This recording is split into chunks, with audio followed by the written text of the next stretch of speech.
په ننګرهار کې د ملي امنیت په حال ځلو شل تنه وسلوال طالبان د سولې له پروسې سره یوځای او 9 داعش وسلوال حکومت ته تسلیم شول. د ننګرهار د والي ویاند عطا الله خوګیاڼي د ورسنیز کنفرانس پر مهال ویل په دې وروستیو کې د وسلوالو ځپلو په موخه ټولو نه امن ولسوالیو کې عملیات پیل کړي چې ګڼ شمېر داعش او طالب وسلوال دې ته اړ کړي چې له جګړې لاس په سر شي. د نوموړي د معلوماتو له مخې شل تنه وسلوال طالبان چې چپرهار په چراګام هسکې مینې خوګیاڼو اچین او ناجان ولسوالیو کې دولت ضد کړنې تر سره کولې د سولې له بهیر سره یوځای شول. د والي ویاند دا هم ویل نه نور داعش وسلوال چې د عملیاتو پر مهال پرې د فعالیت څخه تنګ شوي وه له جګړې لاس په سر او خپل وسلو سره یوځای ملي امنیت ادارې ته تسلیم شول. خوګیاڼي وایي یادو وسلوالو خپلې شپږ شمېره درنې او سپکې وسلې هم له ځان سره راوړي او دولت ته تسلیم کړي دي.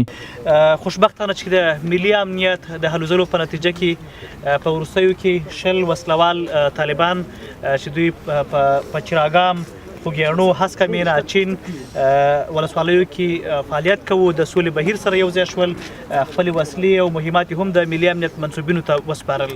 همدارس په وروستیو کې تاسو پوهیږئ چې زموږ د امنیتي ځواکونو له لوري عملیات پیل شوي د همدې عملیاتونو د فشار له امله 9 داعش وسلوالو له جګړې لاس واخیسته او د ملي امنیت منصوبینو ته تسلیم شول. دوی هم خپلې وسلې او مهمات ملي امنیت موظفینو ته سپارلي دي. د یوځای شویو وسلوالو له ډلې محمد خطاب وویل په چراګام ولسوالۍ کې د تېرو شپږو کلونو راهیسې دولت ضد فعالیتونه ترسره کول چې وسلې او مهمات ورته پاکستان هیواد ورکول او جګړې ته هڅول. هغه ویل په دې وروستیو کې د سولې په تړاو د حکومت پیغامونو او د جګړې د حراموالي په تړاو د دیني عالمانو وروستیو فتواو دې ته اړ کړه چې سولې بهیر سره یوځای شي. عثمان نور خطاب پلار محمد بلال اچین ولسوالۍ اوسېدونکی یم. ساما مولوي سره هم په 15 کاله تېر کړه داعش په ډله کې فعالیت کړی او 15 کاله جنګونه مو کړه پوسټوی مو والي بمونه مو ایښي سړکو کې او هر څه کړي دي او اوس راغلو سولې پروسې سره یوځای شو.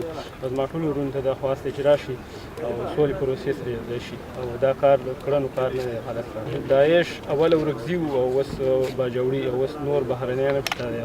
د ورکزي باجوړي دي او ازبک دي هزاره دي او افغانان. اسامه بیا چین کې د داعش ډلې غړی و او اوس ملي امنیت ادارې ته تسلیم شو. نوموړی وایي په لارو کې د بمونو له ښخولو نیولې پر پوستو بریدونه د خلکو وژل او نورو ډېرو ورانکارو کړنو کې برخه اخیستې ده. دا جګړه مو کوله بمان مو کېښود پوستې مو ویلې په ولسوالي مو ډزوله نو موږ ته دا ویل چې دا کافر دی او جهاد روا دی. نو موږ چې د سود فکر اوس وکړو نو جهاد په مسلمان خو نه روا کېږي. د پاکستان موږ چې کوم جګړه کړې کوم ور ده هغه م کړه نو په دې موږ نور بس راوړی دی او موږ سولې کمیسیون ته راغلو او اسلام په ځمکه ته کېښوده او موږ خپل افغانستان جوړو. د یادولو وړ ده چې په دې وروستیو کې په دغه ولایت کې سولې پروسې سره د وسلوالو طالبانو د یوځای کېدو او داعش وسلوالو د تسلیمېدو لړۍ تونده شوې ده.